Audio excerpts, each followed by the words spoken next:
hush comes over the crowd. Still got 3 minutes. Yeah. I know. It's normally at one.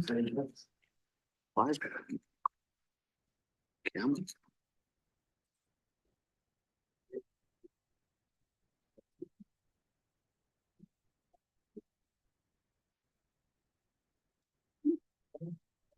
Holy, corrections officers, huh? Isn't that awesome? I was looking at that going, wow. And somebody had put a post on Facebook saying, I need a job. Yeah. They said, oh, they're hiring correctional officers. I thought, Oh, maybe they are. not.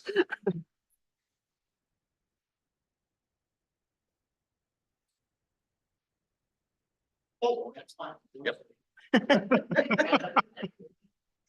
Right, exactly, right, so, yeah, we'll show you that. You know, something. Yeah. Yeah. That's it. You guys. Right. Yeah. Right. It's just like the registration, it's gonna be. Really go back to the county, but. For the zoning, it's gonna. Zoning, it's gonna. But. Yeah, I don't have that. Yeah, right. Absolutely. No, I'm During minister? This is like, I have many meetings. I mean, we can both do it. I think the papers. Yeah. I said, You can't see past, well, I know, but Gary Valvoda. Yeah. Patrice DeGray's in state. I suppose. Well, there's Mike Gainer. Behind him, she's got a guy with him. Okay. And so I keep. I saw some younger guys come in. Kent. Oh, it's and- Kent here. Yeah, I don't know. Nick and Andy. Yeah, Nick and Who? the other IT. Oh,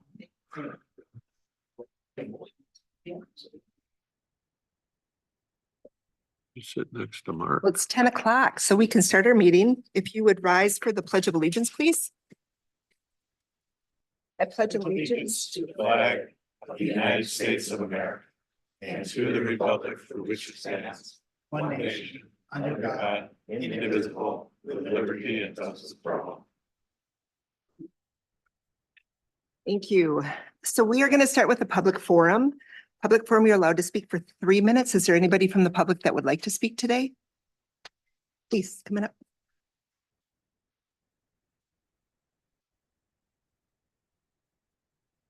Hello, I'm Patrice DeGray from Royalton Township. In reading our agenda and the proposed ordinance, I believe it's only considering the retail cannabis. I'm not sure. That's the way I will read it. I've spent many hours studying Minnesota State Statute 342, signed in 2023, Minnesota Chapter 121, passed in May 2024, the Cannabis Planning and Zoning for Minnesota Counties from the Association for Minnesota Counties, came out in April. A guide for local governments on adult use cannabis from the Office of Cannabis Management that came out less than a month ago, and the Royalton Township Code of Ordinances on zoning. As a resident of Royalton Township, a moratorium has been requested since April to allow for a study. That is according to 342.13. That is what the state allows and the Association of Minnesota Counties recommends. The moratorium and study can only happen until January 1st. Now we have less than 4 months to write a cannabis ordinance. Since most townships and cities are responsible for their own zoning, the responsibility lies on each township. Only a few townships and cities have discussed it, and a couple townships and 1 or 2 cities have moratoriums to write their ordinance.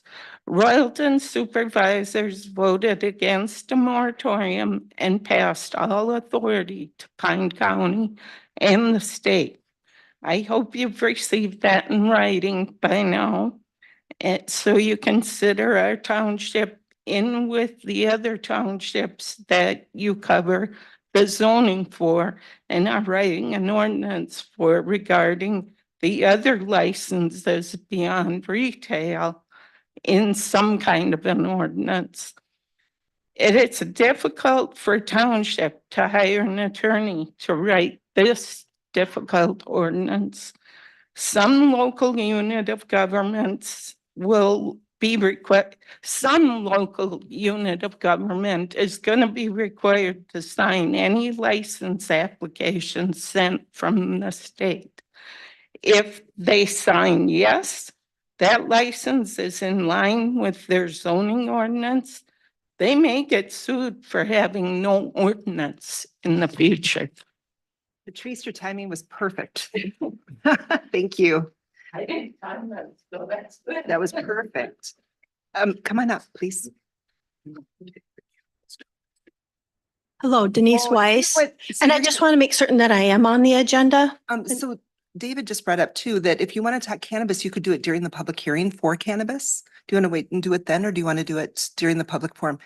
I can wait and do it then. I do have one question. If I do wait to do it then, my comments are nearly 100% geared towards cultivation and growing. Now, when I read the proposed ordinance, it kind of seemed to be that it was geared towards retail and event. So if I start talking about the cultivation side of things and that type of thing, would I be dismissed? So where would I have to bring that up at? So I just want to make certain it's in the correct location so that I don't get, booted off. That is a good question. You will not get booted off. Now, because we are talking about the retail, that's our public hearing. Okay, so you would not get booted off, but Steve just said that you might want to talk about it now because it is more on the retail. Okay, Go ahead. okay. And then am I on the agenda at all? I had heard that I was possibly on the agenda so that I would have a little bit of time. It's a public hearing, so you would Okay, have an opportunity. okay. All right. Madam Chair, Yes. I would just think since you're talking retail, but it's got to come from somewhere before you can sell it. So I guess I would like to say that I think it's pertinent that she talks about the production of it because it's got to come from somewhere before you can even talk retail. So I would assume she'd have plenty of time during the public hearing, right, to discuss her Right, growing cultivation concern? that'll still be 3 minutes, but yes. Okay. Yes. So I'm asking the board, where would you like me to speak at? I would do both. It gives you 6 minutes and then somebody could always grant you more time if that's allowed. Okay, all right, then that's what we'll do then.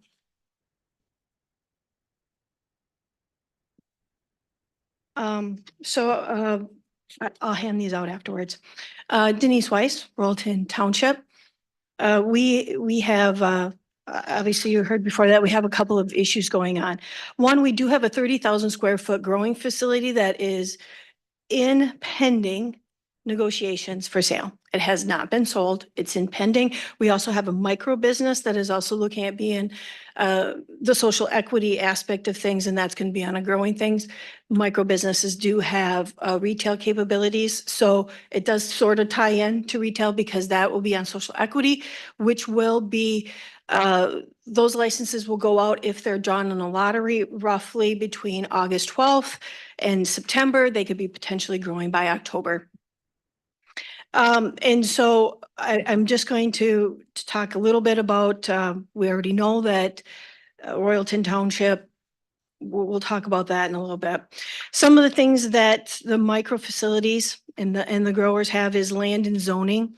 That has come out within just the last, not even a full month, from the Office of Cannabis Management. It's a guide for local government and adult use cannabis. One of the things that stay in there is odor, potential needs for transportation to facilities because they'll be manufacturing. And this means that you will be able to buy from other growers and manufacturer in the area. Waste, water, energy use. Odor is huge. There is carbon scrubbers. There is odor mitigation types of things, but they do have to be put in zoning. This is what other states have allowed because right now the obnoxious smell can be 1 to 2 miles away. And we do have a large quantity of residents in the area. And I do have a map. I'd like to give that to you at the end. Light pollution and energy is another huge thing that they are discussing. Many townships and counties in other states have dawn to dusk blackout curtains because the light that is emitted off of this is about equal to 6 big box stores. So you're talking a large amount of electricity that is going into this. The old tomato factory that was there and was running 2 years ago did not operate at that high level. And the lighting will be different than what is currently there. Water consumption is huge. I have a private well. All of our neighbors have private wells. We do not have city water. These plants are aggressive in their water consumption, 6 gallons per day, 10,000 plants. We're looking at a minimum of going into this one facility alone, 60,000 gallons per day. That is 21 million gallons of water per year out of the aquifers. It's equivalent to 1,200 people living in a 30,000 square foot area. That number is a use of 50 gallons per day per person, and that is what Isani County uses for their soil and water conservation. And so we have the soil and water conservation fellow that lives in our area. That is what they use. The number of plants could even go up even more. They say 1 to 2 square feet. So where does this leave the residents? The time is up. I'm sorry. Okay. So we'll hear. Yep, from that's Ms. Moore in a fine. little bit. I'll mark it and Yeah. we'll hit it right from there afterwards. Perfect. Thank May I give these maps? Sure. Okay. Thank you. Thank you. Yeah, thanks. Is there anybody else who wanted to speak today at public forum? Is it about cannabis? Do you want to wait until we have the public hearing? Okay. Anybody that wants to speak about cannabis that does not want to wait for public hearing? All right. So we will move on then to adopt the agenda. We've got some corrections. Madam Chair, members of the board, Dave Minke, County Administrator, 2 corrections on the regular agenda item number 7, the reappointment of County Assessor. It should be January 1st, 2025. The agenda said January 1st, 2024. So if you can make that correction. And then on consent agenda number 4, the 25-26 School Resource Officer contract with Willow River School District, the agenda noted $43. The correct amount is $53. Okay. Madam Chair, I'll move as amended. Thank you, Matt. Thanks, Steve. So we got a motion by Matt, a second by Steve. Are there any questions? All right, all those in favor say aye. Aye. Opposed? Motion carried. Minutes of the board, we have the unapproved minutes from the Chemical Health Coalition. We have minutes from the HRA EDA. Then there's some correspondence that came to the board, which is actually part of the board packet later on, and then the surveys report from June. I'll move them. Thank you, Josh. I can second. Thanks, JJ. So we got a motion by Josh, a second by JJ. Are there any questions on any of those board minutes? All those in favor say aye. Aye. Opposed? Motion carried. Now we need to approve the consent agenda. Want to move back up and do the. Oh. minutes of that. Oh, we should do the minutes from the last board meeting, shouldn't we? Okay, I'll move them. minutes of the last board meeting and the summary for publication. We got Steve I'll second. and Josh. Thank you. So we got a motion by Steve and a second by Josh. Are there any questions on the board meeting and the summary? Not all those in favor, say aye. Aye. All those opposed? Motion carried. Okay, now we'll go on to the consent agenda. Thank you very much for that. Are there any questions on the consent agenda? I'll move the consent. Okay, got a motion by Matt, I'll second. second by Josh. Once again, are there any questions? I just had one discussion, and it's for the sheriff. I thought I seen him. How often you gotta do that body worn? Can you audit? Yeah.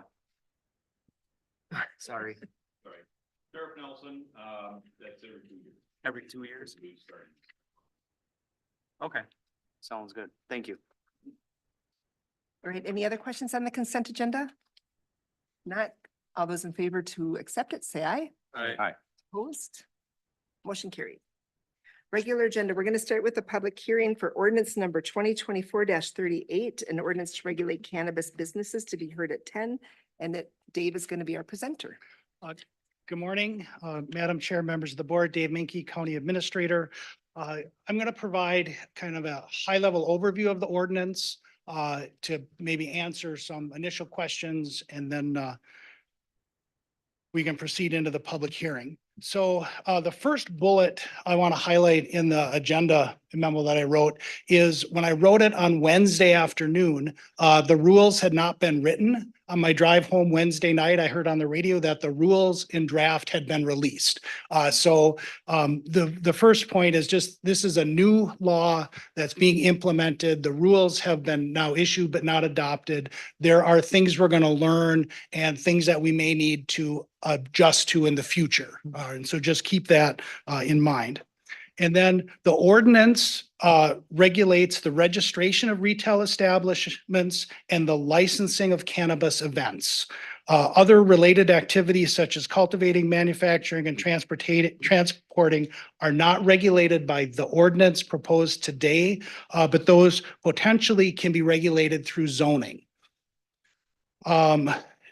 Section 1.2 distinguishes between jurisdictions which have opted into county zoning and those which have not. And so the ordinance is written, if the city or township has opted into county zoning, this ordinance automatically delegates registration to the county.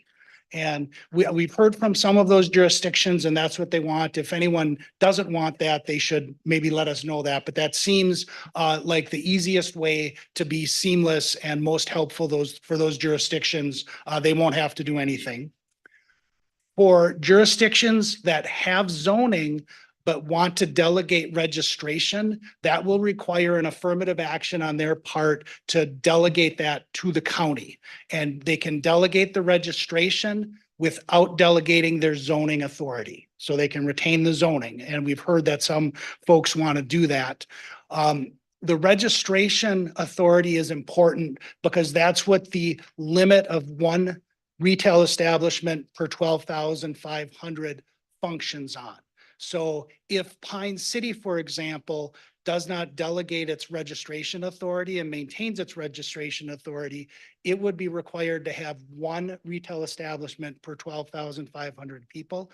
If it delegates that registration authority, and there are already 3 retail establishments in the county, anywhere that the county is the registration authority for, and then one came and wanted to open in Pine City, it would not be permitted because it would, they would fall under our threshold. So I think that's clear, but I know there were some questions on how that registration cap worked.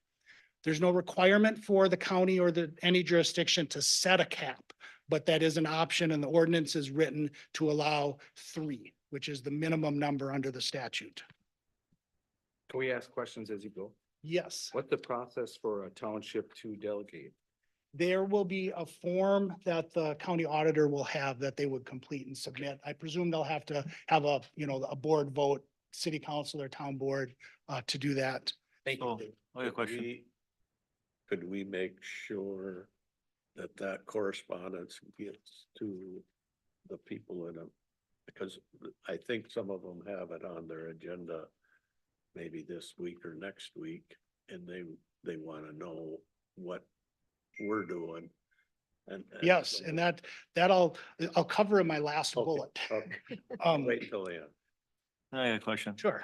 Now, would that follow for the growth and producing and what the township is here today? So then they would have the same opportunity to have it as just one item? They don't have to give up all their zoning? They don't have to give up any zoning. The ordinance proposed today includes some, I'll say, quasi zoning type restrictions because state statute is specific in that the ordinance can require a minimum setback from a school, for example. And so typically you'd see a setback in a zoning ordinance, but it's in this ordinance. But for the most part, zoning requirements are not in this ordinance. They would be in the zoning ordinance. So, and the way I understand funding for schools, they recognize homeschooling is the same as the other school, correct? There's a specific definition in the statute that the county attorney can maybe refer us to or get back to us on. So if there's a homeschool close by, then it's restricted. I Correct. don't know. We don't. Okay. Yeah, I don't know, but I know the definition of school is in the statute. I just don't know what it is. That's a I good believe the question. funding, I believe they recognize them the same when it comes to funding and they can walk and get a diploma with everybody else and they. But they're like not Sports. considered a school as a public school is. Okay, I would just need clarification on that. Yeah, Thank and so I guess I would encourage us to just let the county attorney look that up and make sure that we get the correct answer. Good question, JJ. Section 3, and this a little bit to the point of the setbacks we were just talking about, is where we establish those minimum setbacks. So if the jurisdiction delegates registration authority to the county, these setbacks would apply. These setbacks are optional, so you don't have to include them in your ordinance. They are included for your consideration. And that's 1,000 feet from a school, 500 feet from a daycare, 500 feet from a residential treatment facility, and 500 feet from a park with a children's attraction. The next highlight is the hours. So state statute is a little more lenient than the proposed ordinance. The proposed ordinance limits retail sales from 10 a.m. to 9 p.m. daily. And you do have that flexibility to be more restrictive than the ordinance as long as it's a reasonable time restriction. And so the draft ordinance has 10 a.m. to 9 p.m. State statute does allow sales other than 2 a.m. to 8 a.m. Monday through Saturday and 2 a.m. to 10 a.m. on Sunday. So if you wanted to be more relaxed on the time, you could loosen that up from the draft.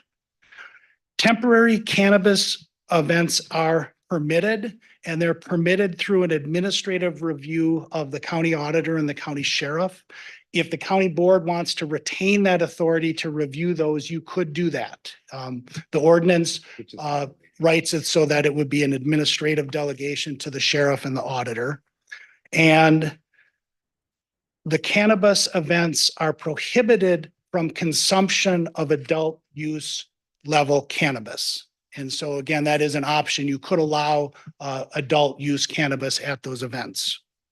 And then, Steve, this gets a little bit to your point that there is no deadline to adopt the ordinance. However, I think some of the cities and townships are waiting to see what the county is going to do. And then we also know that there's a little bit of work that the county staff would have to do, particularly the auditor, in follow-up to if the ordinance is adopted. So no requirement to adopt it today or, next meeting or anytime, but just be aware that there are some contingencies out there that if you can reach some consensus and clarity and you want to move forward, that's probably helpful to a lot of people. And then I just want to make a comment on the moratorium that the state will not issue a retail license before January 1st. And so for purposes of this ordinance, a moratorium wouldn't delay any actual retail sale in the county, in case that is a question you have. Do you have any questions before I conclude on what the ordinance entails? I do. Sure. So it would just affect retail, but nothing with the production growth and manufacture when you turn it from a plant into other forms. Correct. It's only for retail. Right. The state law gives a very limited regulatory authority to counties, cities, and townships.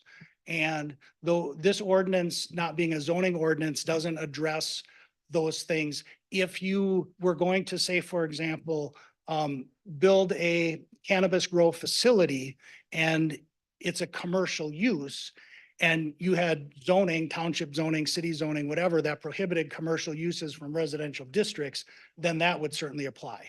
But if the jurisdiction didn't have zoning, then they presumably could locate wherever.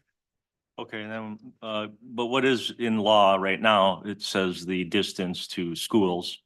So we get clarification on homeschooling and then parks. So right now I've been contacted by a couple different cities along the bike trail. And if you look at Beacon and look at how that bike trail is configured, sometimes that parcel of property is miles long. Sometimes it's smaller. It's all deeded to the state. And intermingled with that are some parks. There's some small parks along the way.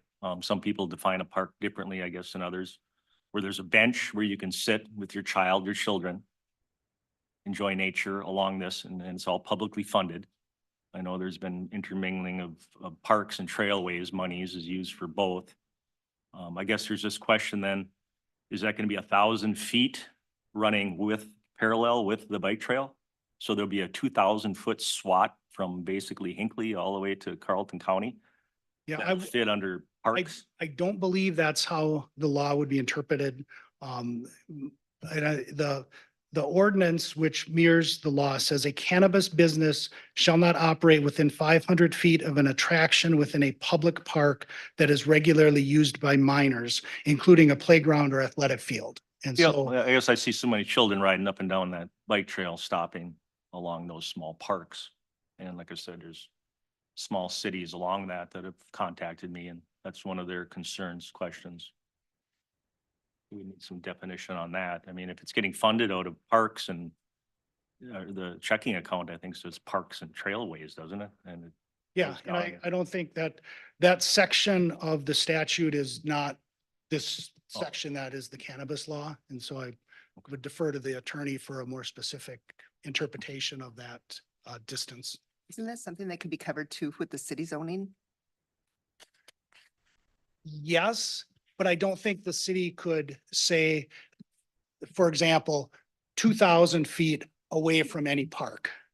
Because that would be counter to the maximum allowed in the Yeah, I statute. think they can be more strict. They can't be less. So when it says 1,000 feet, I guess in my mind, I picture a land, you go 1,000 feet from this property line, 1,000 feet from this, so I'm probably off. It's probably gonna be actually 2,060 feet wide or 2,066 feet wide, whatever.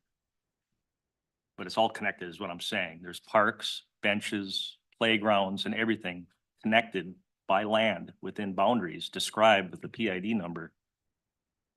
There would just have Right, to be some I understand that, and clarification, I guess I would, the language in statute is clear, the language in the proposed ordinance is clear, and I would defer to the county attorney for a legal interpretation of what land that would apply to.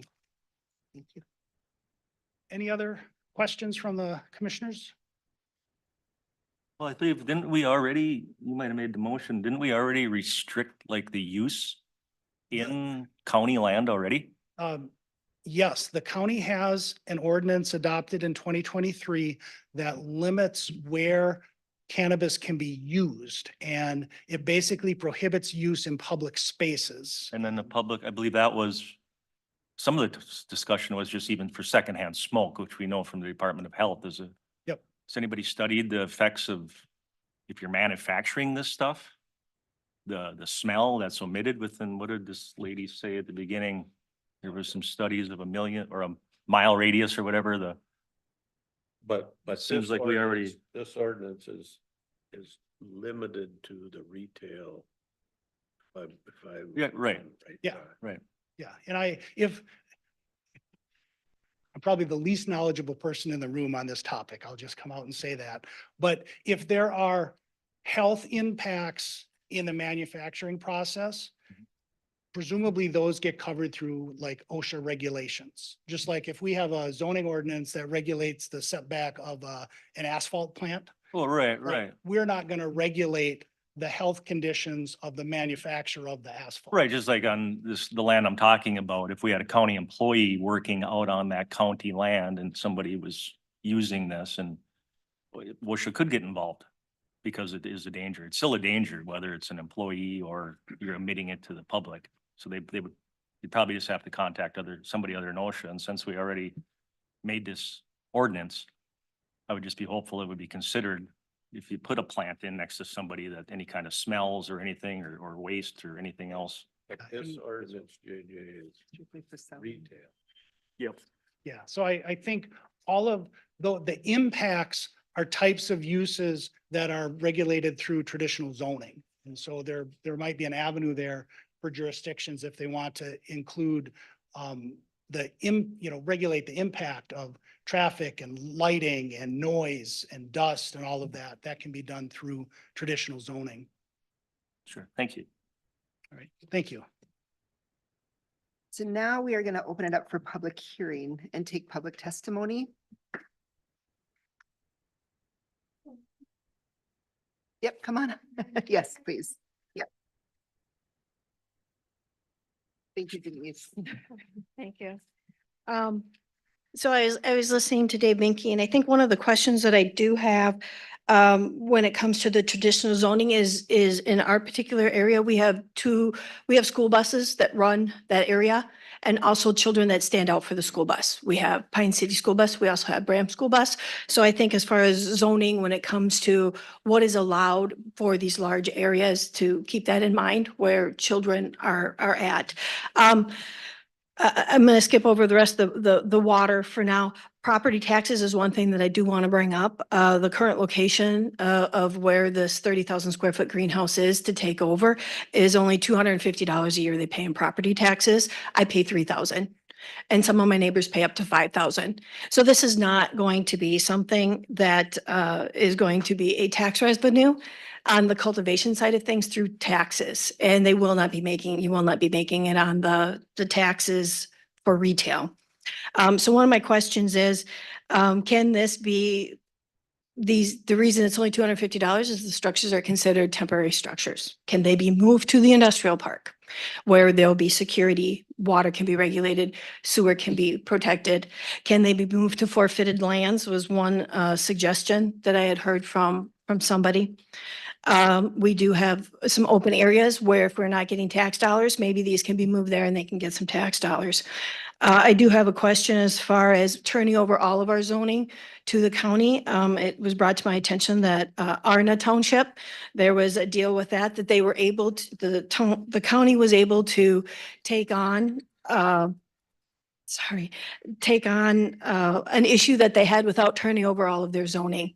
So can the county do that with our cannabis? Because our chairmans, our people of our area have been threatened with lawsuits. We are a small township. We can't afford the lawsuits, and it's easier just to walk away. And we have a petition, 77 residents signed it, that, hey, we want an interim moratorium. We want to have some zoning on this because it needs to be. If Arna was able to do that, I'm asking that you guys do that for our township and any other township, that you guys can take over, handle the cannabis. You guys have the lawyers, you have the education, you have the departments. I believe there's a Department of Economic that gets paid, and this is an economic thing. Is this something that you guys can do?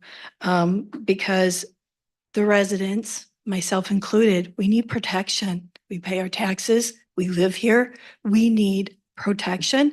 We also need to understand that we need to work with this, but our people are not educated enough or able to do this when they have full-time jobs elsewhere. We need professional help. That's all I have. Thank you. Thank you. Thank you. Yes, sir. If you'd state your name and where you're from, that'd be great. My name is Billy Head and I'm from Shingotana Township. I am here as an individual. I just want to thank you for taking the responsibility to be looking at this kind of thing. It's something that can be seeming like it's overwhelming or impossible because of all the stuff coming down from up higher that says there's not much wiggle room. But we need to have the moral courage to do what's right. I used to have gray hair, now I'm kind of bald, but I'm old enough to know that this has been around before. This was what all the love childs of the 60s went through, and all the Vietnam War people went through, and society more or less said, we don't want this. And now we're right back in square one. Different generations, different viewpoints, different ideas, but it's still not good for our society. And I hope that you, in those positions of responsibility, don't let it go back to the state. Don't let the state do it for us. And like she just said, at the township level, there's no resources to do any of this. There's not at the county level either, but at least there's some people in positions and you're willing to be up here and listen. So I encourage you to take hold of it. Thanks. Thank you. Is there anybody else who would like to speak? Gussie, come on up.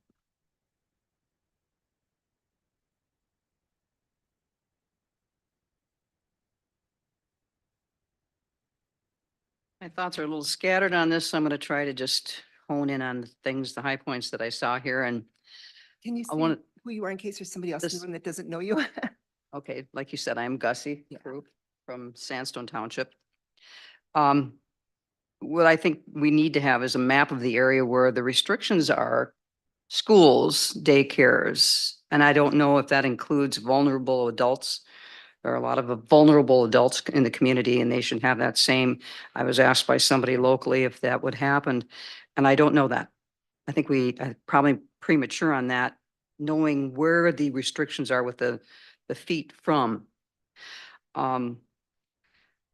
Policing, monitoring, like you said, we could become part of the zoning with the county for that particular purpose. But how about contracting for policing and for inspections? That might be a little bit more acceptable to a lot of the townships. And one of the things too, if growth, and I think that was mentioned by JJ, if there's growth in a particular area, is that going to change the number of licenses that are available? Because right now it's 12,500, one per 12,500. And you said something about moratorium on that, David, too. The moratoriums don't cover the retail, is that correct? No, that's not correct. Okay. The moratorium would cover the retail, but the state is not intending to issue a retail license before January 1st. Okay. And a county moratorium would expire at the end of 2024. So if So it's a moot point then. Okay, I Yeah. get you. Okay, I got that. And also, like I said, my biggest concern here is the vulnerability. There are so many vulnerable people out there and the trails, that's one of them. I do see a lot of kids out there on the trails and I do know a lot of people that have vulnerable adults and children at home. And I think that probably that needs to be, we need to have a map of where these are actually located. So the townships that choose to do it themselves are not overstepping. So that's all I have. Is there anybody else that would like to speak?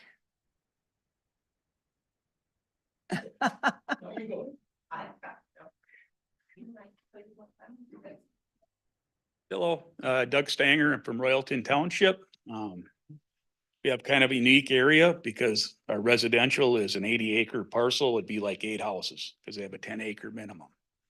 10 acres allows you enough to put a cannabis facility in cultivation. I'm on the cultivation side of the house, but this needs to be brought up.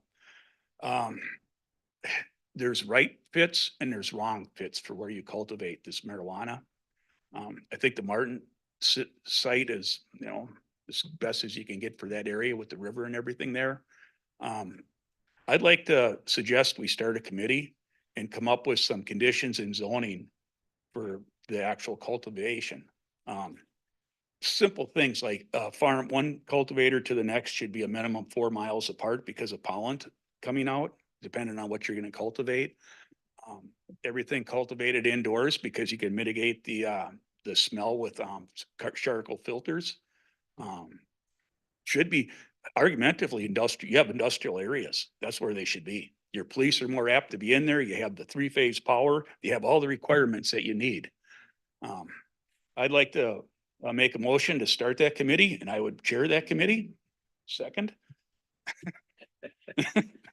Maybe out of line, but no, this is my angle. This is the right thing to do. And they do, even in that brochure they handed out, they want you to have some conditions. Oregon gave out too many licenses and destroyed their business is what they ended up doing. All the farmers are suffering because too many licenses were given out and they ended up with like 1,000-foot offset rules.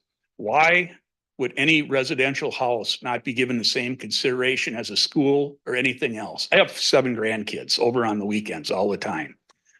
No different, the 500 or the 1,000-foot rule. And you can still find places in Royalton. Okay, if you look at it for what the government, Minnesota thinks they need 1.5 million acres or square feet of cultivation. That comes down to 50 farms. We got 33 townships just in Pine County. And how many counties are in the state? So we definitely we want to come up with something that's fair, that you always have to make sense. If you're going to make a rule, it has to make sense. But you don't want to be the softest one, or you might get all 50 farms right in Pine County because everybody else is smarter than you and zoned them out. But there's a place for them. I know there's a need. Okay, we have 5 dispensaries or 3 dispensaries. How many farms would it take to supply those 3 or 5 dispensaries? Maybe that's all we need to have in Pine County then. Then we're doing our just diligence. Just some thoughts to think about. Thank you. Yep. Yeah, thank you. And don't forget, the state, I understand the business side of it, to bring in money, like you said, and everything, but we also were sitting on record budgets down at St. Paul, or not a budget, but Deficit. yeah, I mean, look at the billions of dollars they were. Right. All the money that they just had down there. So it's kind of confusing. Appreciate you speaking up. Thank you. Patrice, did you want to talk?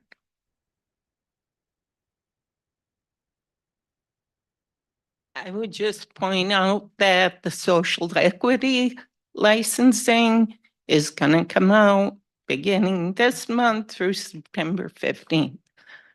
We have the one micro business in our township that qualified for social equity. If they are drawn in the lottery, somebody's got to sign off on that. And if it's our township, then, will they get sued? All these threats of suing could come to fruition from the other side. Thank you. Thank you.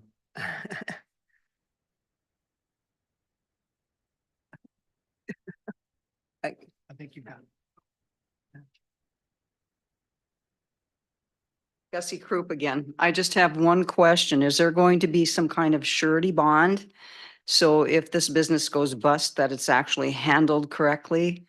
I know that our townships are talking about actually having a bond of as much as $90,000, and that may not be enough because once you destroy one of these plants or take it down, it has to be very carefully handled. I mean, it's going to get into the groundwater and it shouldn't touch your skin. So probably the same thing with a business that goes bust. So that's something you might want to think about.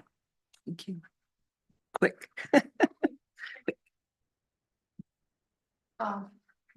On Gussie's point, as far as abatement, they call it abatement bond, which is a cleanup. In Colorado, Lovington and Arlington, they do require an abatement bond. And per the USDA Forest Service, they just to clean up a site that's out in the forest. I believe I've sent that to a couple of the commissioners. They estimate between $30,000 and $70,000 for cleanup, and it's not unheard of to have it maybe 100,000 or more for the abatement bonds out in other states in Colorado. So that is something that should be looked at. I also want to mention that on chapter 121, which is the newest, we're dealing with the 342, which is the law that was passed in 2023. Chapter 121 is what was signed into law as of May 22nd. That is what our governor had signed in, and they had just recently passed in 2024. And in that, there is clauses that if they feel the need, the OCM can open up these regulations to say they can get bigger. So as far as things being growth, I'm sure retail, but also the cultivation side of things and the manufacturing side of things. So any laws that we have, either they have to grow and expand with, or we just have to say, all right, this is where we're at for size and we can't do any more than that. But I do really hope that you guys can take on all of the cannabis beforehand to protect everybody, because it will end up back on your shoulders anyways if there's going to be cleanup costs. I mean, this will end up coming back to the county. Thanks. Thank you. Gary.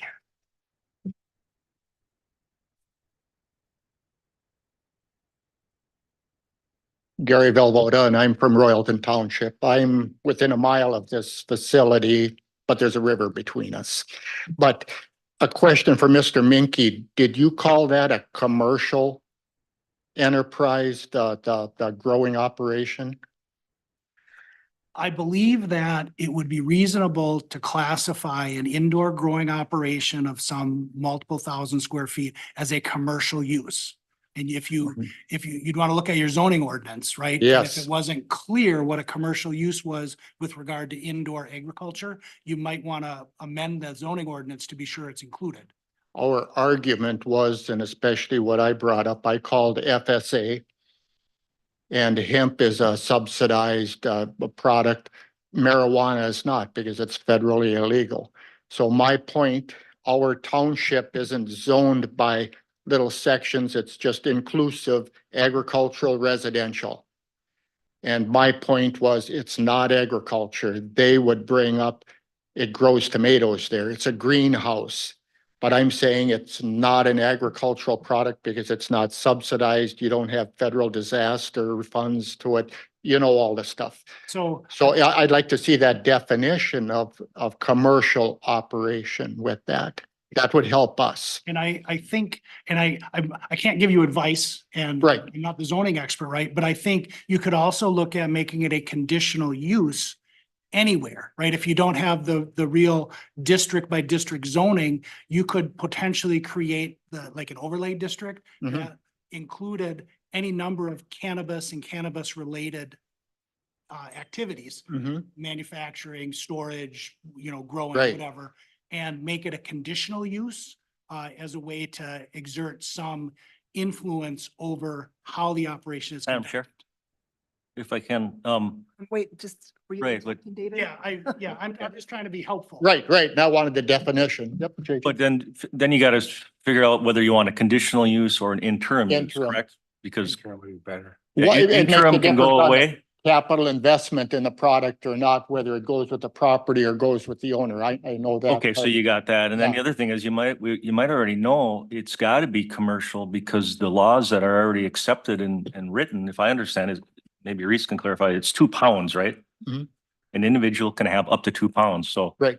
if they have over that in that property, You would think, they're in violation of what is already set as. the argument always has been, on the opposition, it's agriculture. Right. And we're saying that it's commercial. It's a commercial operation since it's an illegal agricultural product. On the federal level, it's not Yeah, I think subsidized. probably the second they can clarify, or hopefully someone can. If it's over 2 pounds, I would say that's pretty much it. Over the individual limit, then it would Yeah, if be, it's on their property. it's like a fishing limit or anything, or, a 2 walleye possession or limit. whatever, you're over the limit, you're going to That's not jail. really the same because these people would have a license to grow and so they Yep, would be yeah. able to grow more than 2 pounds. That's where it's confusing. How can you have it both ways, I guess? That's right. So that's always a question, but I wanted that definition from you, David. Thank you. Thank you, Gary. Thank you. Anybody else want to speak for public forum? The gentleman in the back. Oh, that back, and then we'll go to that back.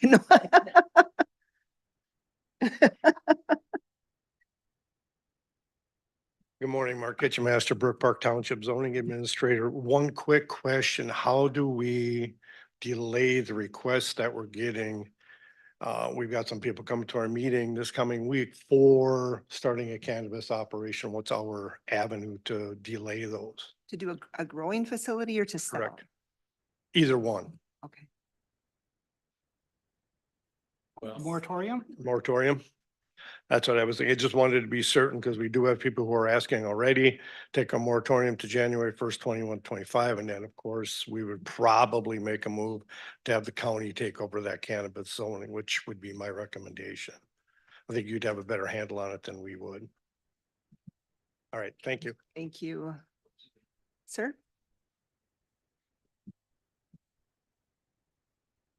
Good morning. Kim Crow, Berry Township.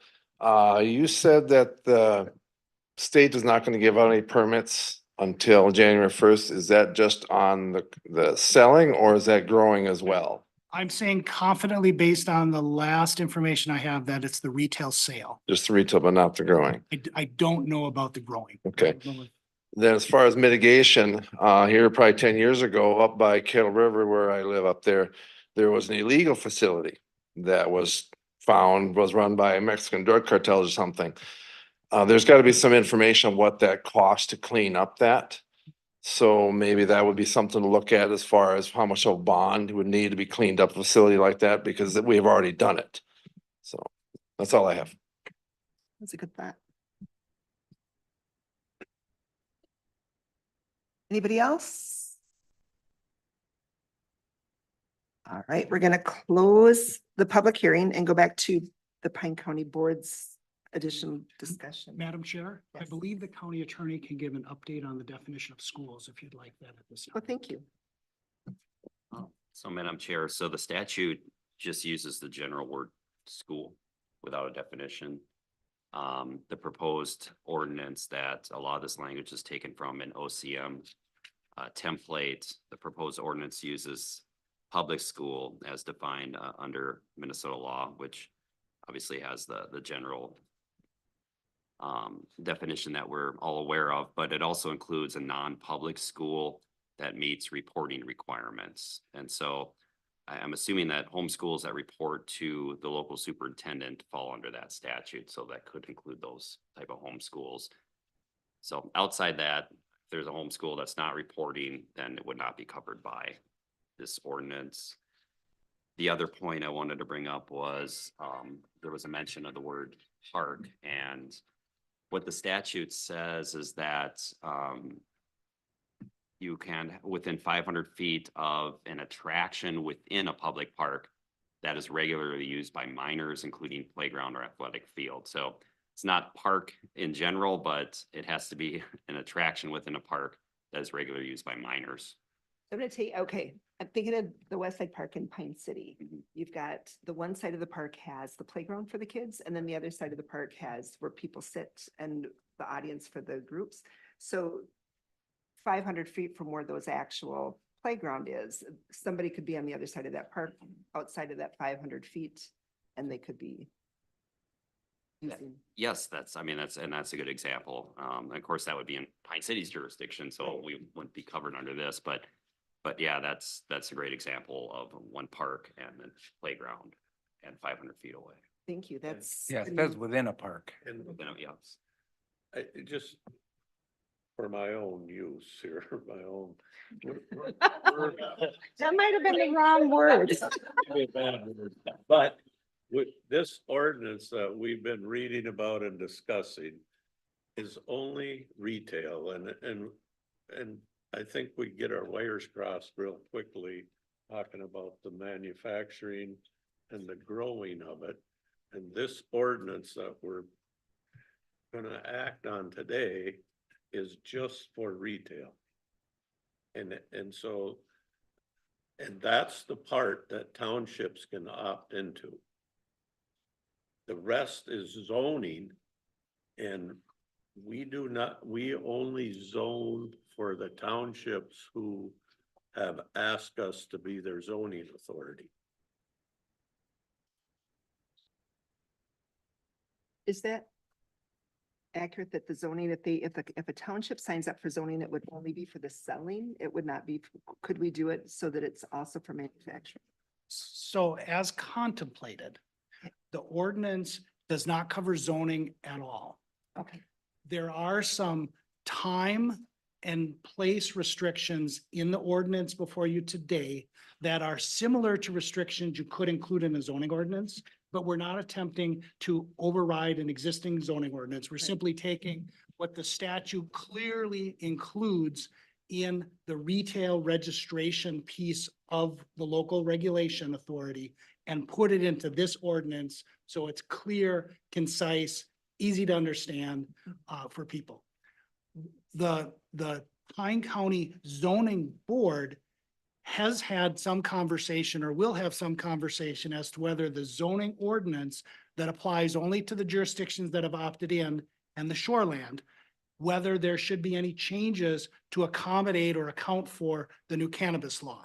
And I'm looking at Mike. I don't know if you have any addition to that. You can say that there has been discussion or you have scheduled upcoming discussion, but Yeah. that I anticipate, oh, go ahead. Oh, Mr. Chair, or Madam Chair, Mike Gainer, Land Resources Manager. Yeah, exactly. We'll be meeting on August 22nd and having a first discussion about what a ordinance for the shoreland and for the non-shoreland areas would look like as related to cannabis. It would involve incorporating some of the language from the laws into our ordinances that's the way we see it right now. So my question on that is if, let's say Royalton Township wants to give that part of zoning over for the manufacturing portion, is that, we know that the sale is part of this so that they can jump to the Pine County zoning for the sales to do the restrictions and the licensing on that. But would that also be something that, just a thought Sure. that you might want to consider that? I mean, we're not going to ask you if you are right now or not because your zoning Right. board hasn't met yet. I think that would be something that would take a lot more discussion. Right. As everyone knows, the townships have similar ordinances to the county as relates to zoning, but there are some significant differences, and the devil is in the details. If they use different terminology for a certain thing, then it would be tough to do an apples to apples, just imposing of our ordinance onto them for that portion of it. Right. It would be much cleaner if they would if it would just be the areas where we already have zoning authority or where the townships give us zoning authority, but we'll figure something out. Okay, thanks, thanks. Mike. Josh. So one thing I think would be maybe just a little less confusing is on the ordinance. If we put on there not to regulate cannabis business, but regulate retail cannabis business. Because that's essentially what this, because I think there's a little confusion there. I think we've made it pretty clear, but I don't know. That's just my suggestion there. The other thing on zoning is this has been a long fought hard thing with the county board for quite a while with townships. And I know we have townships here right now. We have tried to help. We have continued to help with zoning along the way. But we've got huge pushback from townships because we're overreaching and we're trying to take their stuff away. And I think this is just another, I've heard nothing but good now from townships today that they want our help. And I've said it before, we're here to help. We're not here to take anything away from townships. We're not here to just say we're the president or the governor or whoever, but we're here to help. We'd like the discussion, but it is the townships that have to designate that to us. We can't take it. Well, we can, but when we talked about even putting in countywide zoning, like the tar and feather and the stakes and fire was coming towards us. So we backed off and allowed them to come to us. Now, if this is just the first step in that, fine. Like I said before, when it all goes downhill and the townships come to us and say, we don't have the resources, we don't have that stuff, we are gonna help, but it might be a little easier to do it on the front side, so. Thanks, Josh. Yes. Oh, wait, no, I'm sorry. Public hearing's closed. I'm sorry. No, you're fine. You almost got me. Anybody else have any comments on this? All right. So now we're going to consider the Pine County Ordinance 2024-38, an ordinance regulating cannabis businesses, and authorize the board chair and the county administrator to sign. Do we have a motion?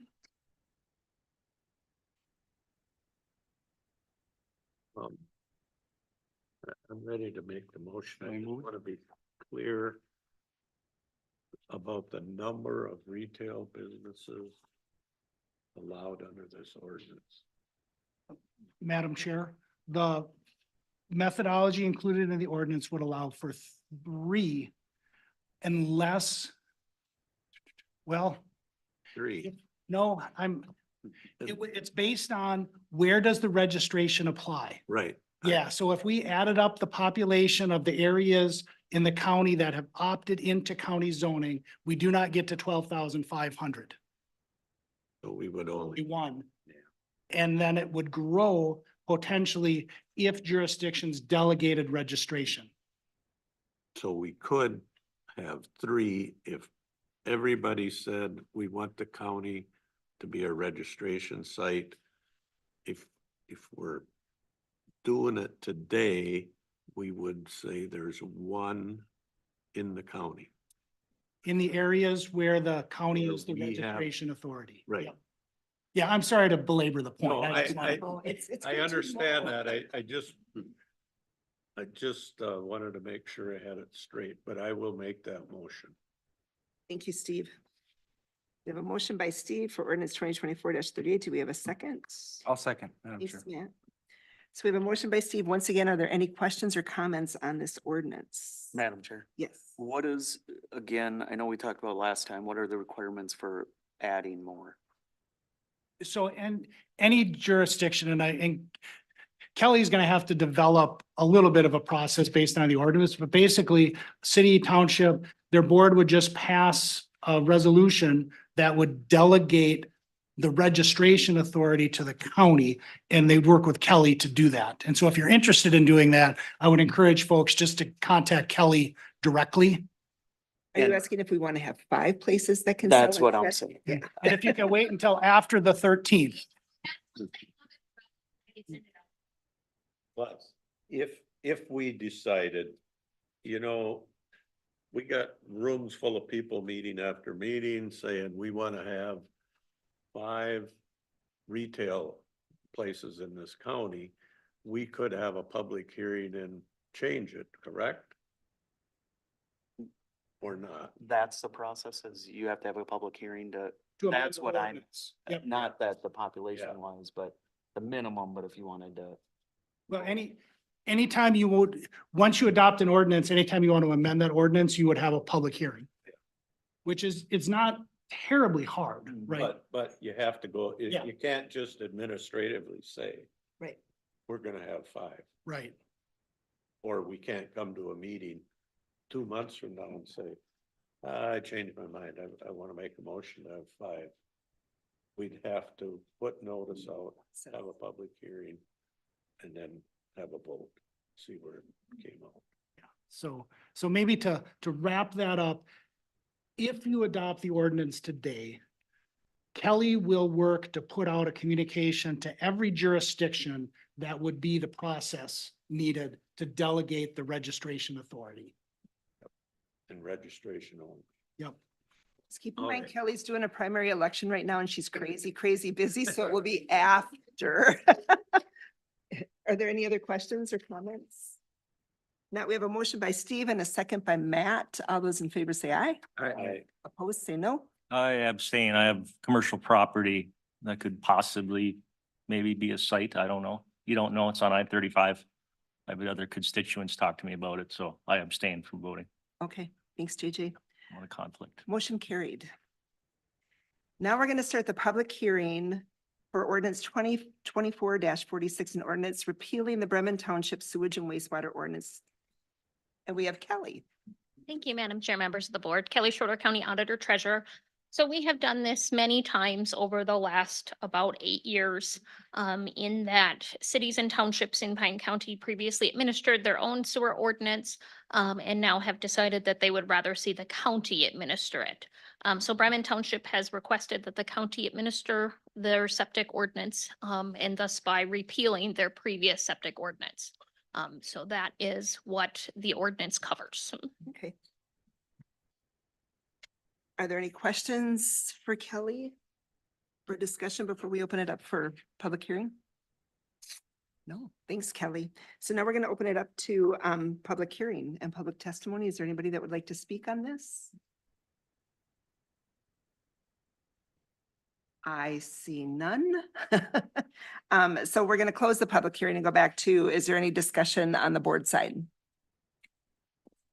Cut dry, I think. Is, okay, so we need to consider ordinance 2024-46, repealing the Bremen Township sewage and wastewater ordinance on behalf of Bremen Township, and authorize the county board and the county, or the county chair and the county administrator to sign. Can we have a motion, please? I'll move that. Thanks, Matt. A second? I'll second. Thanks, Josh. We have a motion by Matt, a second by Josh. Are there any questions on this? One more time? All right, all in favor, say aye. Aye. Opposed, say no. Motion carried. So Just for information, the Health Insurance Committee has met on July 29th, and their approved minutes are attached. Or the unapproved minutes, thank you. And the Health and Human Service Advisory Committee report will be meeting Monday, August 5th. So they met yesterday, and an update will be provided today. Do we want to do that now? Is there anything you want to say about the Health Insurance Committee? That the committee requested further study of a tiered rate structure. And so Gallagher is going to put together a proposal for tiered rates, so you could have single, right now you either choose single coverage or family coverage. A tiered rate would involve single plus one or spouse, and then single plus children and family. And so the insurance committee is planning to meet again on August 29th. And then rates could be considered at the September 3rd county board meeting. Rates for 2025.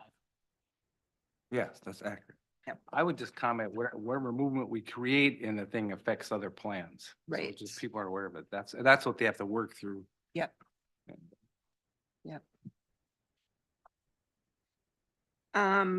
Computer outage. We have Ryan who's going to talk to us next.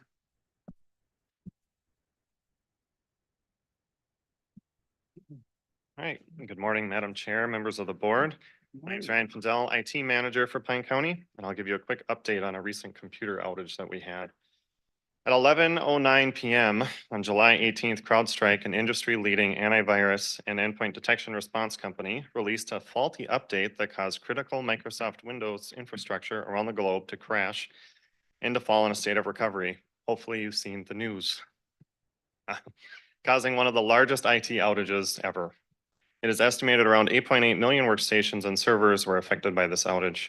Pine County was one of many government organizations that were also affected, and this faulty update caused all of our Windows-based workstations and servers to crash at the same time. Pine County utilizes CrowdStrike as it provides protection against malware, antivirus, ransomware, along with their 24/7 security operations center to further prevent incidences after hours and during holidays. The IT department was immediately alerted to the issue by Denise Anderson from the sheriff's office at 11:42. That is when our computers crashed. That dispatch was experiencing computer crashes with their CAD computers. However, 911 telephone and radio traffic were still operational. Ken Bombard and I were remoted in diagnosing the issue, and Nick Miller discovered on site at midnight that all of our computers had crashed, causing Kent and I to head to the courthouse. Around this time, we also learned that other state agencies had also experiencing the same issue, and it was not just a Pine County specific incident. We were able to determine that any computer with CrowdStrike that was installed and was on during what seemed to be a 90-minute window caused the computer crashing. We tested a workaround at 1:30 in the morning to get our computers back online. And once we determined and confirmed that that workaround solved the issue, we were able to restore dispatch and the squad computers that were currently on the road back to a working order. From there, the IT department was able to start the process of recovery of approximately 250 affected computers. The process of recovery included booting into each computer into safe mode, typing each computer's unique 48-digit encryption key by hand, and removing the files causing the crashes. This process was done manually by the IT department on each computer and server. The IT department worked diligently on site throughout the night to recover all computers before the start of business day Friday morning. Over the course of those 8 hours, the IT department was able to recover almost every computer in the courthouse and the surrounding buildings in Hinckley and Sandstone. Work from home staff that were affected brought their computers to the courthouse the following workday on Friday. Pine County should have been saved from this entire ordeal by an update schedule that we have in place that is 1 update behind for workstations and 2 updates behind for servers. However, unfortunately, and unbeknownst to the entire world, that only applied to the application installed and not what was the rapid response files. Those files are if North Korea had deployed ransomware and CrowdStrike finds it, they would deploy that fix to everybody at the same time, therefore effectively blanket covering everyone who has CrowdStrike. So it was that file that was pushed that immediately took us all down. So since that outage, we have been moved to a measured approach when it comes to these update files, which was not offered prior to the outage. So in the end, Pine County did not suffer any long-term interruptions of business, and most staff were likely unaware of the outage. And I am proud of the hard work, dedication, and effort of the IT department in responding to the incident. Thank you.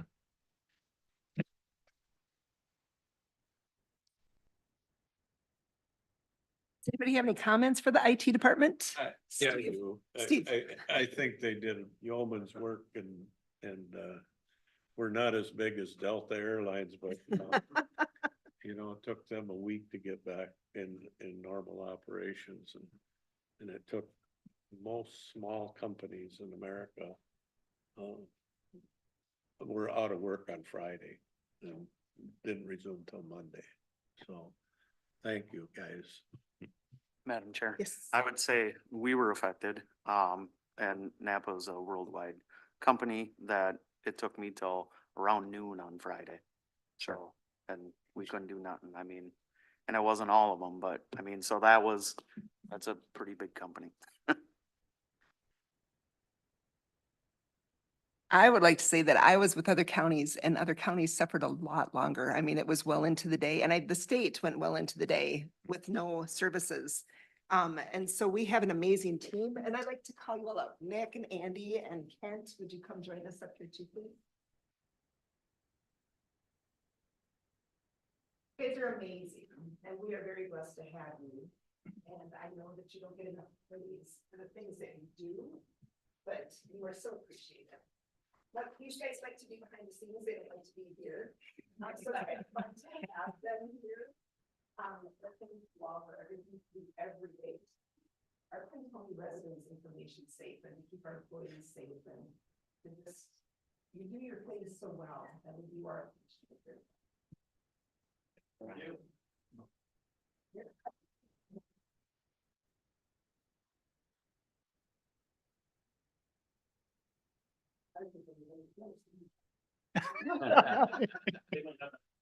Yeah, they have more fun playing. We are extremely blessed to have those guys working for us. They take such good care of us. And like they said, we probably didn't even know that we had an issue, but a lot of other places knew that they had an issue. So that was amazing. We're on 2024 public land auction. Kelly. Yeah, so Madam Chair, members of the board, Kelly Schroeder, County Auditor Treasurer again. So before you today, you have a resolution regarding the public land auction that would be slated for September. These are properties that were reviewed by the Land Committee and have been gone through the process of the townships and cities notified that we would be intending to sell them. The Land Committee did recommend the appraised values that are listed. Those appraised values are based on our assessed values, and Troy in the assessor's office annually reviews every single property, and he physically reviews quite a bit of them too, to make sure that the values that are listed are appropriate for what is going on in the market. Right. Are there any questions for Kelly on the land auction? One question. Yeah. You always cross-reference to make sure that they weren't wrongfully forfeited, taken with a wrong legal description and then. Well, so when we are processing the sales, we do have to go back to find that original auditor certificate where they were forfeited. Yes. All right, thank you.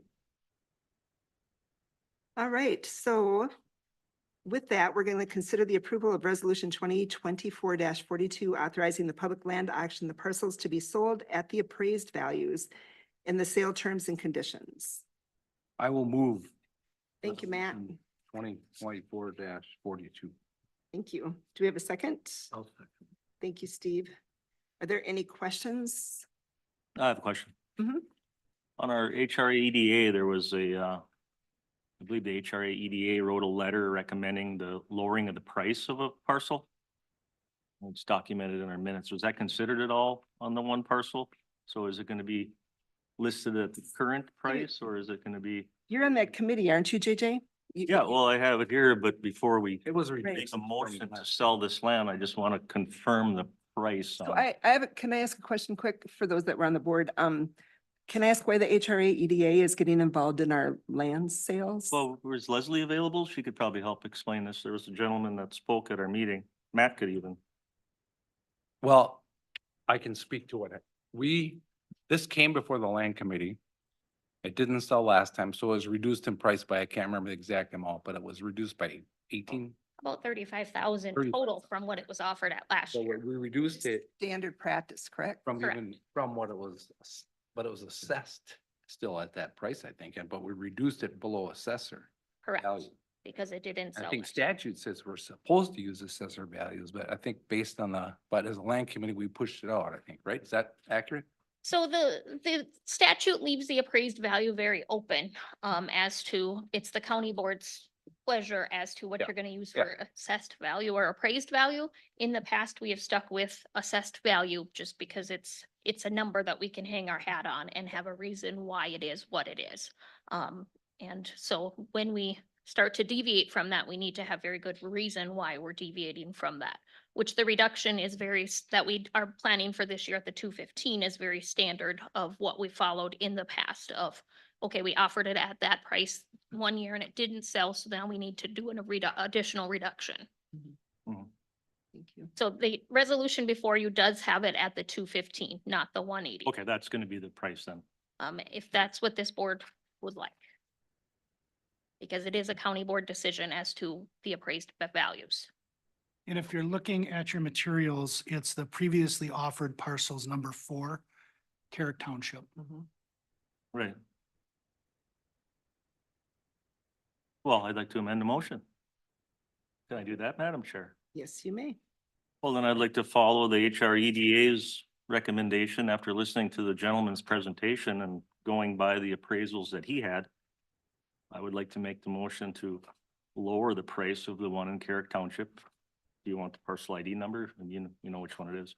From the 215 to 180,000. Based on what I know, and there was no offers last time also. That's why it would be offered Yeah. still. Is there a second to the revised motion? Is there a second to the revised motion? One more time, do we have a second to the revised motion?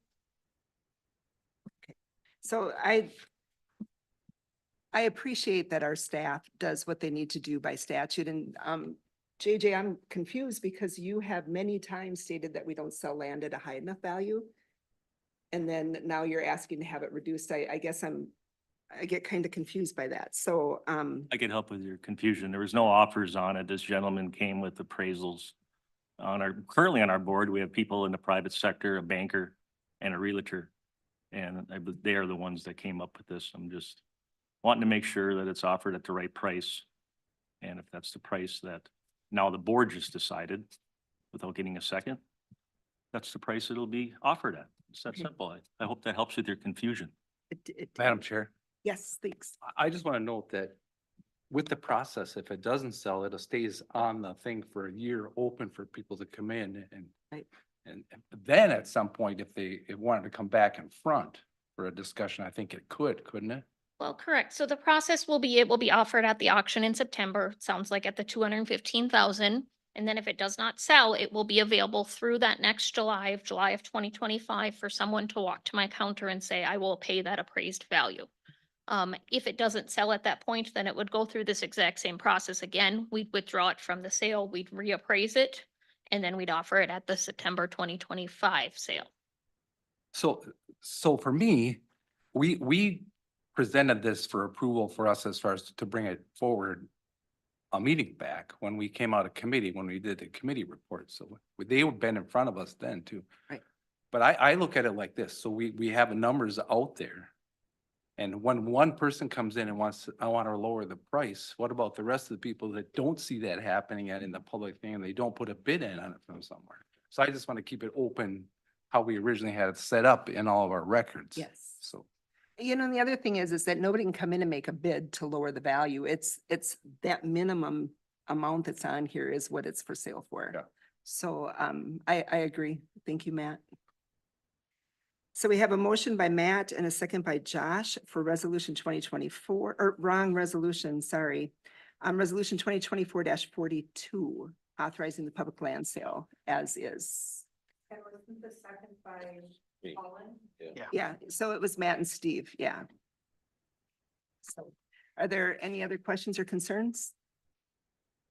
If not, all those in favor say aye. Aye. Opposed?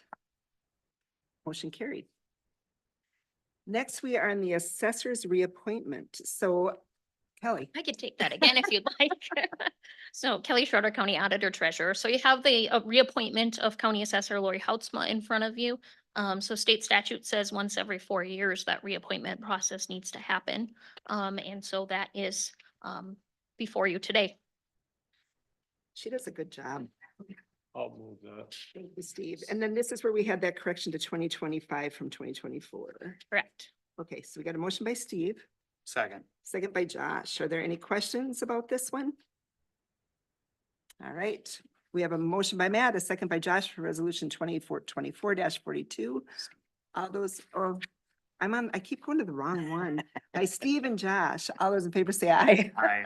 Opposed? Motion carried. Thank you.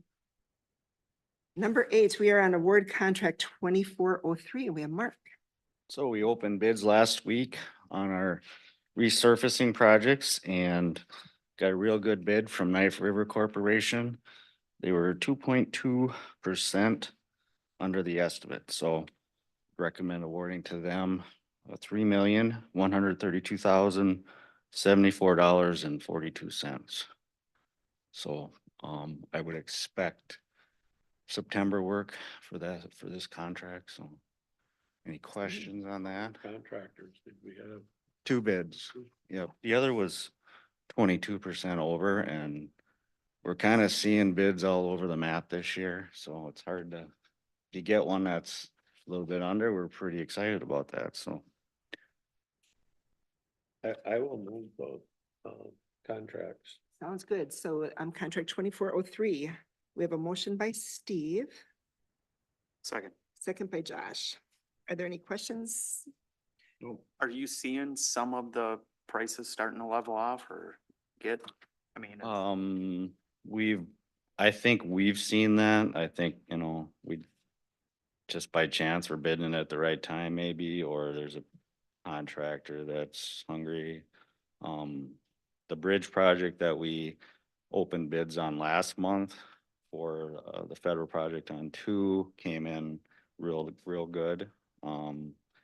We will be opening the trail project from the high school down to Rock Creek City Center on the 27th. So we'll see.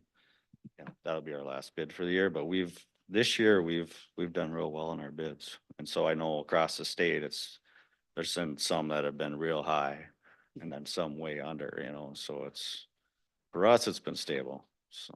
Any supply chain issues yet with box culverts or anything with supply? Yeah, we don't have any of them this year, but I think some of that stuff has stabilized. The 61 paving project up by Rutledge, they're gonna be starting that next week. That bid was pretty good bid too, so I think that was under as well, so. So for us this year, good. We got one more to go, so we'll see how that goes. And we're slogging through $5 million of federal projects, and usually we'll do one federal project every 3-4 years, and we got 3 to get out this year. And so some of this stuff, the process of getting the approvals, like say we opened a federal project a month ago, apparently someone's on vacation and can't sign off on it, so we're just sitting here waiting. And, fortunately, it's got to be done at a board meeting, so we got 2 shots at it each month. If we miss it, well, then we're either going to the next month or, so. But the bridge contractor in that case, he's chomping at the bit to get going. So hopefully, the 20th meeting, we'll get that approval and they'll probably be starting, that week. So Which bridge contractor is that one? that one is, Redstone. Redstone, thank you. Yep. And they're the ones that just did the 9 bridge. So same contractors. Any other questions for Mark? Okay, we got a motion by Steve and a second by Josh. All those in favor say aye. Aye. Opposed? Motion carried. Thank you. Thank you, Mark. Thanks, Mark. Preliminary plat, the Foster property. Thanks, Mike. Madam Chair, member of the board, Mike Gainer, Land and Resources Manager. So on June 27th, the zoning board held a public hearing and reviewed a preliminary plat owned by Joseph Foster. It's 5.24 acres on the east side of Cross Lake, splitting into 7 parcels. The zoning board felt that it conforms to the requirements set out in the shoreline and subdivision and plating ordinances. The Changwatana Township representatives showed up and supported the plat. And portions of it are in the floodplain, but that's all been dealt with by some of the planning that was done by the applicant, so. Perfect. Are there any questions for Mike? No? All right, so we need a motion for the preliminary plat for the Foster property. I'll move it. Thanks, Josh. I'll second it. Thanks, Matt. Got a motion by Josh, a second by Matt. Once again, are there any questions? All those in favor say aye. Aye. Opposed? Motion carried. Thank you. Clean Water Partnership, loan acceptance and note insurance. Thank you, Madam Chair. I'm excited to bring this back before you. Earlier in, I believe it was July, we had moved forward with putting in an application for a new Clean Water Partnership loan through the MPCA. And this is the program that we've been able to issue septic fix-up loans through. So those loans are made out to the property owners and they pay them back on their property taxes. Our current loan expired on June 2nd, and so we've kind of been in a limbo area during construction season here, so I'm excited to just get this done. So before you today, and you have two items you need to do. The first would be just the resolution to authorize me to do all of those sorts of administrative tasks that are needed and sign the agreements. And then the second one is to issue a general obligation note to the MPCA from Pine County, just as assurance that they will receive those funds back after we draw them out.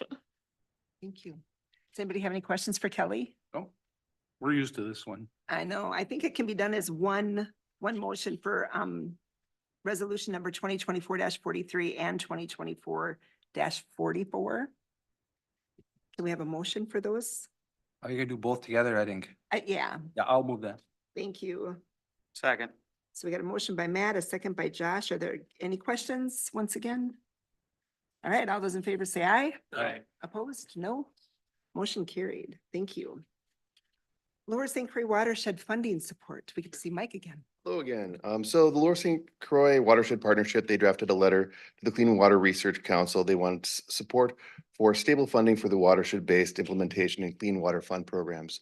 They asked that all the members also submit a letter of support. And so Paul from Soil and Water and myself have put together a little letter, and that is up before you today. Are there any questions for Mike? Go ahead, No, Steve. but I would endorse that because we talked about it at our Lower St. Croix meeting last week. We have some great projects that have already gone on and a lot of great projects in the planning. And we're looking out, we kind of adopt in the highway program. We look out 5 years and see what we can do when funding becomes available. Pine County's been a great recipient of that Lower St. Croix watershed money. Our soil and water people jumped on that right out of the gate. And so we've got some great projects in Pine County already out of that watershed. So we're just petitioning the clean water folks to continue to support the watersheds. Thank you. Are there any other questions or comments?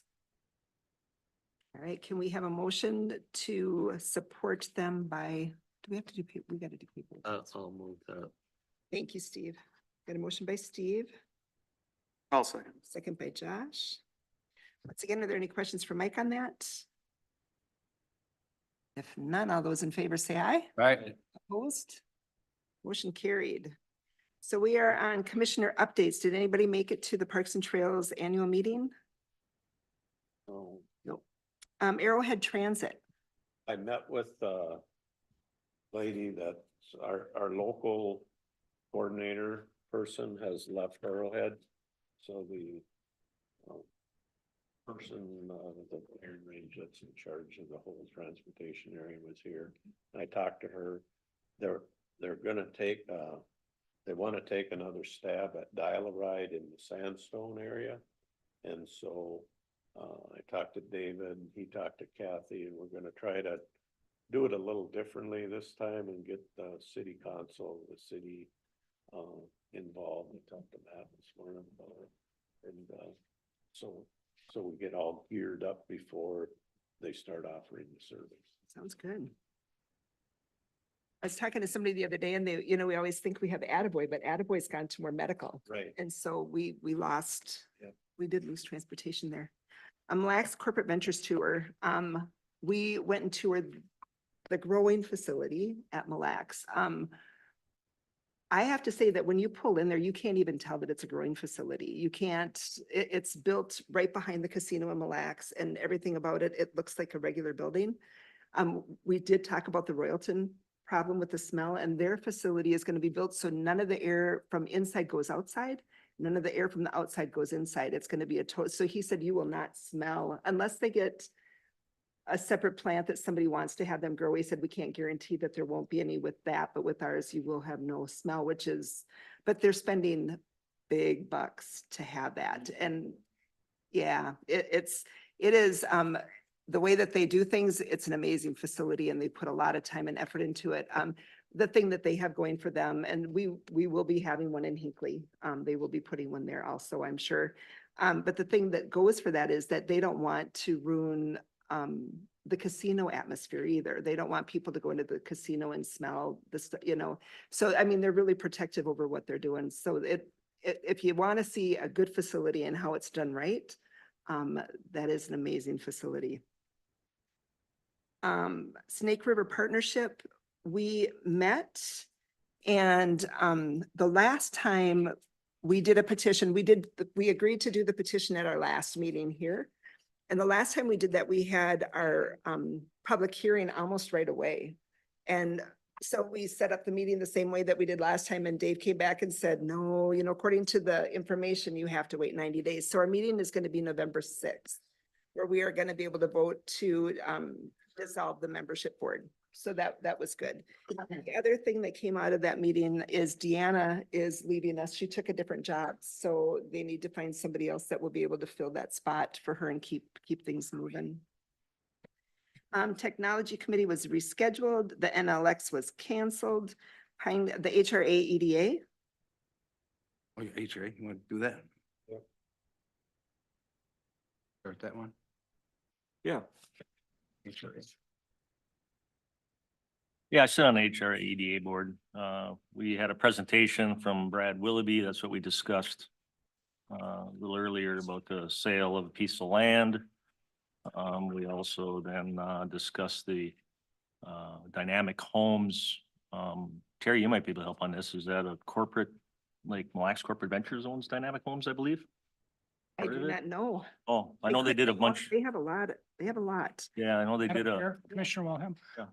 My understanding is that Dynamics Homes did a project in Hinckley in cooperation with the Mille Lacs. that's what it was. Yeah, they had a pretty good presentation on what they can offer for housing. If anybody's looking to build or for developers, the Mille Lacs Corporate Ventures had used them on a development.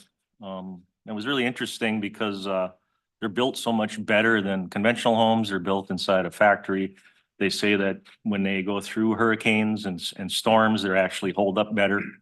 And they had the statistics to prove it through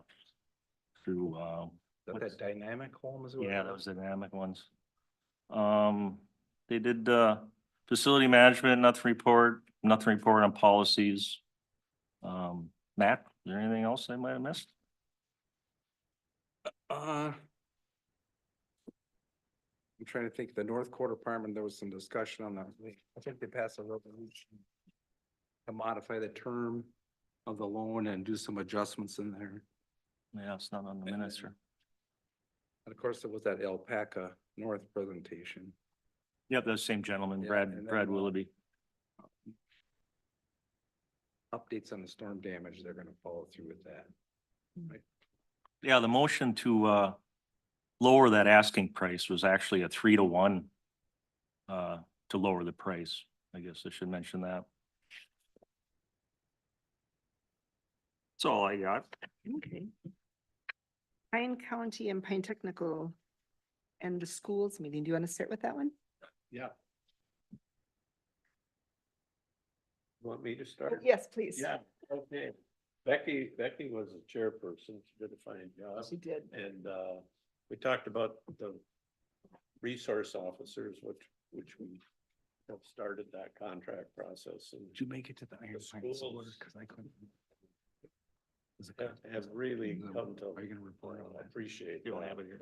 And I think the sheriff's. No, but you can add department other- through- yeah. It's been a good relationship between the schools and the county, and we're intertwined so much with social services, counselors available, and having that resource officer there has really helped. It's huge. So. What else? So one of the things that we talked about, David asked me if I would do a presentation on, the doors that open when you do state and federal committees and the things that you can do. And so one of the things that we talked about was that we had a chemical coalition meeting. So I'm going to bring some of this stuff in here and just do it all in one. We had a chemical coalition meeting where we decided that we were going to buy some D-Terra. We agreed to spending up to $2,000 on 2 cases. And then I found out that you could get grants or discounts. So when I emailed them and said, hey, I was at the NACO conference and they said that we can get a discount or we can, get a grant. And we were really hoping that we would get the discount on what we've already purchased. But the discount is if you do all resident mailings. So a mailing of D-Terra to every household, which really is the dream, is to be able to get this to everybody's home because I think the majority of our people have drugs in their house from prior surgeries or whatever it might be. And you don't really think of taking it to the sheriff's office or wherever you can get rid of it. So it just sits in your cabinets and it's not safe to have it just sitting in your cabinets.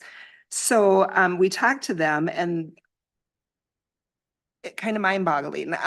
We talked to them on Wednesday and by Friday we met with them and they found a grant on Thursday night that we can send to every household in Pine County a D-Terra bag. So these are the bags you put, I think you can put up to 40 some pills in this bag. You open it, 45 pills can go into this. You open it up, you put your pills in there, you add 6 ounces of liquid or 6 patches and you shake it and it takes care of all of the drugs that are in those pills. It neutralizes everything. And then this is made out of sugar cane. So then you just throw it in the garbage and it dissolves. So it's very environmentally safe. The only thing with that grant was it had to be turned in by today. So on that, just a huge kudos to Becky, who she worked on it last night and again this morning and is working with the D-Terra group, who has really jumped in and helped us to write this grant so that we can get it approved and get it all accepted.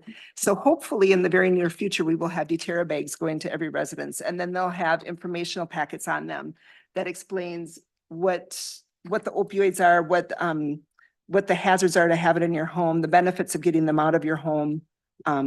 It's just a really, I can't believe how fast it happened and how fast it went. We've had 3 meetings with them and they're just blowing it away. It's going to be good. So that came up in the schools and we talked about that. And just as a quick little story, one of the superintendents had talked about with the D-Terra bags, they have these at their school. I think I might have talked about this the last time that one of the moms called and said, I found my son's heroin. I don't know what to do with it. And she said, I'll be right there. And so she ran and she got a D-Terra bag and they put the heroin in there and it neutralized and got rid of it, which was such a piece for that mom, so you think about how often and how well it can be used. So it's a good product. I'm excited that we'll be able to get it to all of our households, I hope this year. That's all I can think of for schools. Yeah. Anything else? Okay. Pine County Zoning Board was canceled. State Tribal Partnership meeting, that was up in Duluth on Friday. And we are having a presentation here on, I want to say September 20th, but my date might be wrong on that. Where we're going to, we've got one of the senators coming, we've got some state leadership coming, we've got tribal leadership coming to do another demonstration on the SSIS system. So we talked about the SSIS system at this meeting and how that's keeping us away from helping families. we talked about family resource centers, and the tribes are really excited about being able to put family resource centers on the reservations to help their families.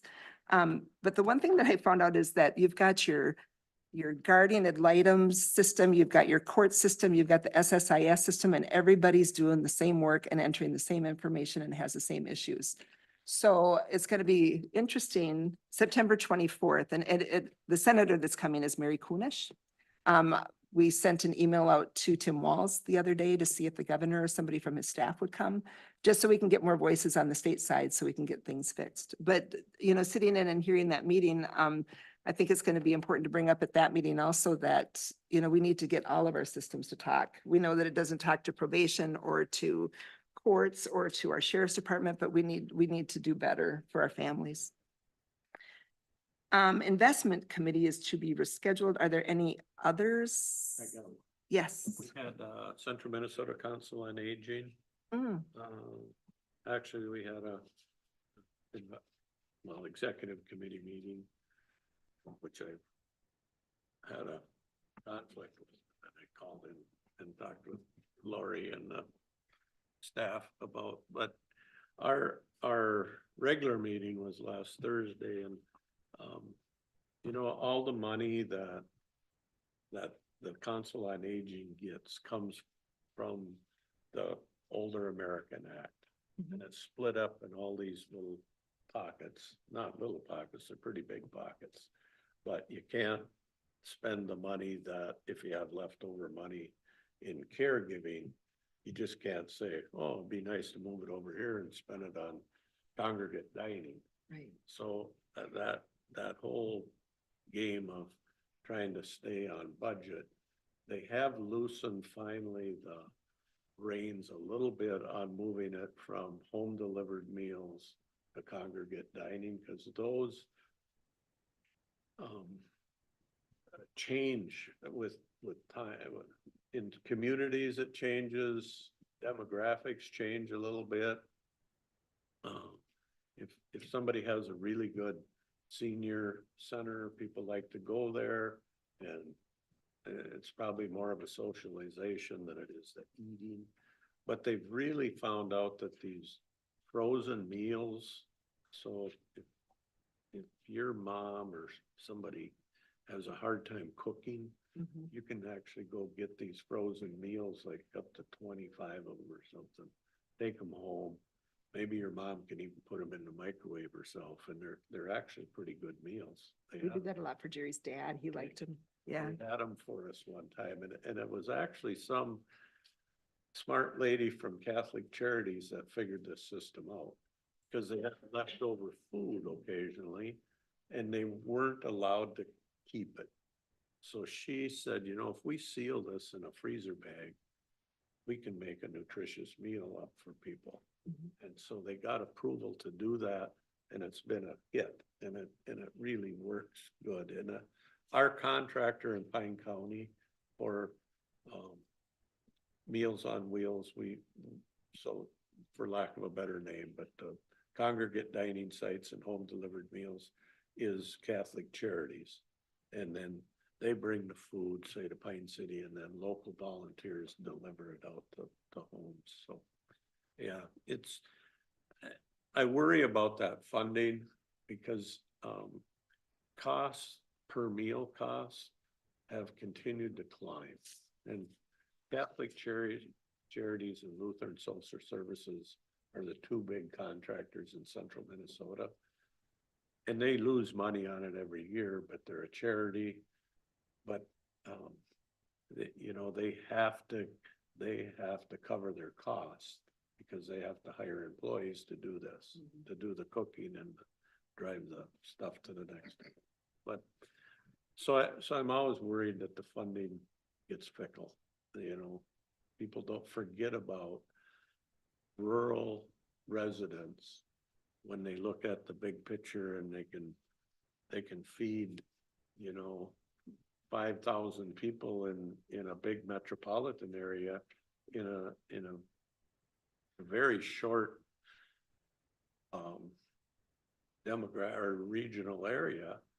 And we come to Pine County, and to feed 200 people, you might have to spread it, over 65 miles long. Mhm. So it's difficult to do for the same amount of money you're getting to do it in Brooklyn Park.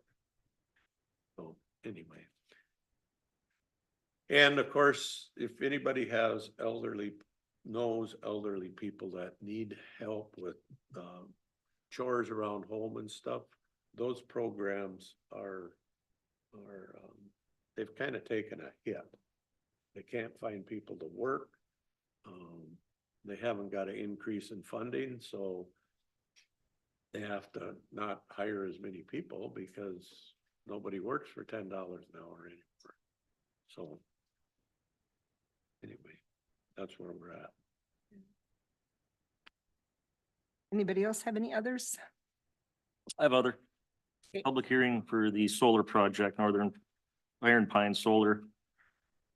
Just to recap, but I think we already know, and just so everybody can hear it again, there's gonna be a production tax is gonna be paid to Pine County between $560,000 and $640,000 of new money coming into Pine County, along with $140,000 to $160,000 to Kettle River Township alone. Who was present putting on the presentation was the developer of the Iron Pine Solar, Swift Energy, and then Erica Wilder, the Department of Commerce was there. There were some public comments, which was nice to see people show up. There was a gentleman who overlooks part of the farm area now. And he's used to seeing farm production and deer and wildlife. So his concern is looking at solar panels. It sounds like they always have that concern. They work with adjacent landowners to provide some sort of natural cover and trees and everything else to help with that. There was another person who had some same concerns as, who is the electricity for, if it was going to be benefited locally or out. They explained how electricity works. It goes out on the grid and it's for everybody, just like we're getting somebody else's electricity coming in. There were some safety concerns by the fire department for accessibility, if there is any fire or danger or anything burning up there, the accessibility, and if they were going to leave a perimeter around, it's because it is going to be a fenced facility. One gentleman had some concerns of leaking groundwater, and then there was just questions on the ownership of the land. I thought it was a pretty good hearing. They answered everything that everybody showed up for. My only things is just when and if this happens, my only concern is how the money is going to be utilized within the county. If there's going to be any new spending or if it's going to go for property tax relief, because this is quite a big amount of money coming into our county. And that's the annual amount, right? Yes. 2.5% of our budget. Did they say when they thought it might be started? 2025. Yeah, 26, I think it's finished. Working on it right now on Yeah. different aspects of it. So they. Yeah. So that you'll be able to go by next summer, JJ, and see them digging holes in the ground. I would hope so. I'm glad you said that, because one guy's concern was just during the construction, the noise, because it's gonna be on piling, so there'll be Sure, pounded no problem. pilings. But Yeah, it's but- like a building a bridge. Yep, and they said they're willing to work shifts because he says he works different hours where he sleeps during the day, and they're willing to accommodate about anything that could be thrown at him. If they have to pound on the other end of the property when he's sleeping and then move, They'll know, figure that. they'll figure it out. Yeah, it's been an active farm for years, and it's technically still a farm. It's just going Yeah, from, they're used to tractor doing thing. yeah, it's going from carrots and sod to solar now. It's still a And I farm. think it's an exciting project thanks for It's- following that. Yeah, it's big for Pine County. It's a big deal. Mhm. It's a huge deal. 325 kilowatts, I think. Right in, Megawatts. and for anybody who doesn't know, it's just right outside of Willow River, Highway 61. Does it go out to the freeway? Is that fencing they're doing, is that part of that preliminary work? That was MinDOT. That was just snow. Oh, So are you gonna be able to see it from the freeway? Since the MinDOT cut all the trees down along the freeway, yes, you will be able to see it. Okay, But they replaced it with a plastic fence. Yeah, I Yeah. didn't quite get that, but. Yeah. Yes, sir. Yes, sir. it is. So, and they plan on employing what, 5 to 7? No, what's full-time? 4 to. Remember when he told us, there's gonna be full-time employees to keep the roads open and stuff.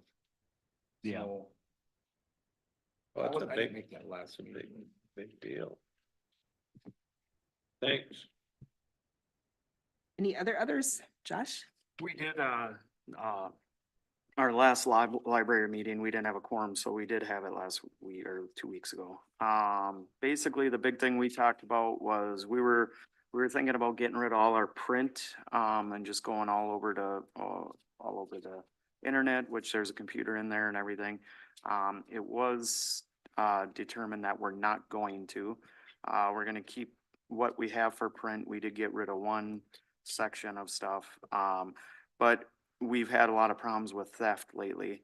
The last person, I think they haven't got a for sure cool, but over $2,000, we're thinking, that they had taken. And, so we did make the decision that they're, gonna not allow them to leave the library, the print.